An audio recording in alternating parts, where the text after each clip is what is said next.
Good morning, children. Today I am going to tell you about a new chapter, and that is carbon and its compound from science class 10th.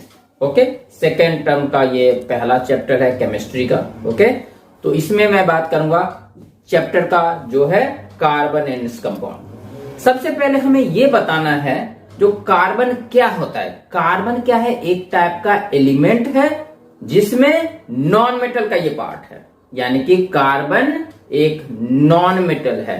Non metal मतलब कि periodic table में ये right side में आता है. ठीक है. अच्छा, अब ये नॉन मेटल है तो कार्बन वर्ड बोलते हमारे दिमाग में क्या आता है? कुछ कोयला जैसा, कोल जैसा. तो देखो मैं दिखा रहा हूं एक, ये देखो, दिखा, ये क्या है? कोल है, कोयला है, कार्बन है. तो कोयला क्या है? कोल क्या है? एक कार्बन का ही एक फॉर्म है. ठीक है, यानी कि बहुत सारे कार्बन एटम्स इसके अंदर होते हैं. चलो इसे हटाओ. अब देखो, ये देखो ग्राफाइट. ग्राफाइट है ये ग्राफाइट भी एक टाइप का कार्बन ही है. ठीक है, और इस कार्बन के अंदर बहुत सारे कार्बन एटम्स एक दूसरे से अरेंज होते हैं. अब ये पता होगा कार्बन जो ये ग्राफाइट है, यानी कि कार्बन का फॉर्म जो ग्राफाइट है, इस ग्राफाइट का यूज कहां होता है? देखो, ये देखो, दिखाइए, पेंसिल का लिड जो होता है, दिख रहा है पेंसिल का लिड जहां से लिखते हो वो क्या है? ग्राफाइट ही है. तो वो भी एक कार्बन ही है. इसके बाद चलो इसे हटाओ. ये देखो डायमंड, बहुत महंगा चीज, कॉस्टली थिंग. डायमंड भी क्या है? कार्बन का ही बना हुआ है. तो चलो इसे भी हटाओ. अब देखो, कार्बन के ये सारे फॉर्म्स थे. अब कार्बन एक दूसरे से कंबाइन करके millions and millions of compound बनाते हैं. ठीक है, मिलियंस कंपाउंड बनाते. तो कंपाउंड बनाते समय एक दूसरे से जो बॉन्ड बनाता है, दैट इज कोवेलेंट बॉन्ड. क्या है वो? Covalent bond.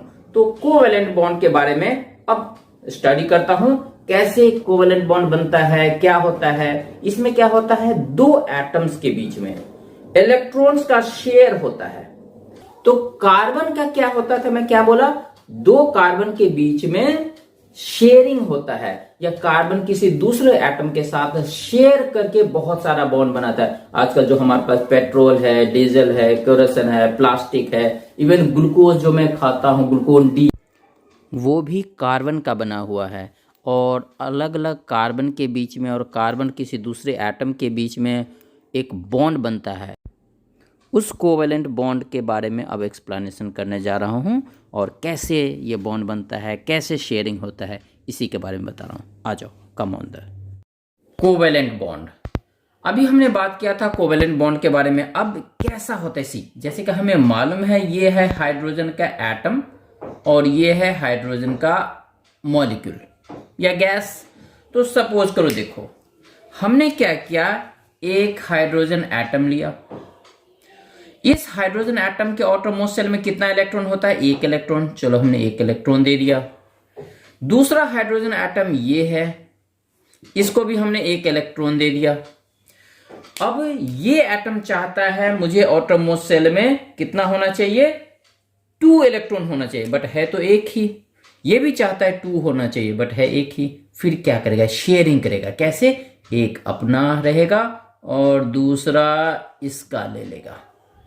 इसका ये एक अपना और दूसरा इसका ले लेगा. ठीक है, तो ये शेयर कर रहा है, यानी कि अब दोनों को 2-2 मिल गया. तो कितना इलेक्ट्रॉन शेयर कर रहा है? 1 पेयर. तो इसके बीच में कितना हो जाएगा? Single bond. हाइड्रोजन 2 इलेक्ट्रॉन मिलकर के सिंगल बॉन्ड बनाता है, तो हमने ऐसा बना दिया. तो ये क्या है? This is what? This is covalent bond. ये क्या है? ये कोवेलेंट बॉन्ड है. यही है कोवेलेंट बॉन्ड. ठीक है, अब एक और दिखाता हूं ऑक्सीजन के लिए. जैसे ये हाइड्रोजन का था, ऐसे मैं अब ऑक्सीजन का दिखा रहा हूं. अब देखो, ये सपोज O2 ऑक्सीजन का. अब देख लो, सपोज ये मेरा हाइड्रोजन में लिखने जा रहा था, सॉरी, ऑक्सीजन एटम है. तो ऑक्सीजन एटम के आउटरमोस्ट शेल में 6 इलेक्ट्रॉन होते हैं। तो चलो 1 2 3 4 5 6। चलो एक और भी ऑक्सीजन लिया, क्योंकि O2 है, 2 ऑक्सीजन लेना है, इसका भी 6 1 2 3 4 5 6। ठीक है, तो इसका अब देख रहे हैं ये 6 है, ये 6 है, बट इसको क्या चाहिए 8 इलेक्ट्रॉन, और इसको भी चाहिए 8 इलेक्ट्रॉन। तो क्या करेगा, दोनों शेयरिंग करेगा। कैसे, देखो अब इसका 6 और देखो 8 हो गया, इसका भी 6, अब देखो ये इसका 2 ले लिया, 8 हो गया। डन। अब दोनों के पास 8 हो गया, तो इसमें कितना शेयर हो रहा है इलेक्ट्रॉन, 2 पेयर, 1 पेयर 2 पेयर। तो इसमें दोनों ऑक्सीजन के बीच में डबल बॉन्ड बनेंगे, डबल बॉन्ड। ओके, दोनों ऑक्सीजन के बीच में डबल बॉन्ड बना है। तो ये भी क्या है, ये भी है मेरा कोवेलेंट बॉन्ड, ये भी मेरा है कोवेलेंट बॉन्ड। ठीक है, बट ये सिंगल बॉन्ड और ये कोवेलेंट बॉन्ड, यानी कि हाइड्रोजन में सिंगल कोवेलेंट बॉन्ड, ऑक्सीजन में डबल कोवेलेंट बॉन्ड। ठीक है, अच्छा अब आ रहा हूं मैं नाइट्रोजन के बारे में। चेक, ये है क्या मेरा नाइट्रोजन गैस या मॉलिक्यूल। तो एक नाइट्रोजन हमने ये ले लिया। नाइट्रोजन के आउटर मोस्ट शेल में कितना होता है, 5 इलेक्ट्रॉन। तो 1 2 3 4 5। दूसरा नाइट्रोजन 1 2 3 4 5। अब इसको फिर क्या चाहिए, इसको भी चाहिए कितना 8। तो 5 अपना है, 6 7 8। तो देखो ये भी ऐसे करके बनाएगा, मिल गया 8।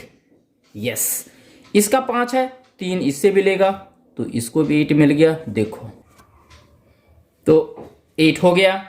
तो इस नाइट्रोजन को भी 8 हो गया, इसको भी 8 हो गया। ठीक है, क्योंकि 5 अपना था, 3 इससे ले लिया, 5 अपना था, 3 इससे लिया। तो इसमें दोनों नाइट्रोजन के बीच में कितना बॉन्ड बनेगा बच्चे, सोचो कितना बॉन्ड बनेगा। 3 पेयर ऑफ इलेक्ट्रॉन शेयर हो रहा है, 1 पेयर 2 पेयर 3 पेयर, तो ट्रिपल बॉन्ड बनेगा। बनेगा, यस बनेगा ट्रिपल बॉन्ड। अब देखो क्या मिला हमें, हाइड्रोजन में सिंगल बॉन्ड था, कौन सा बॉन्ड, कोवेलेंट बॉन्ड।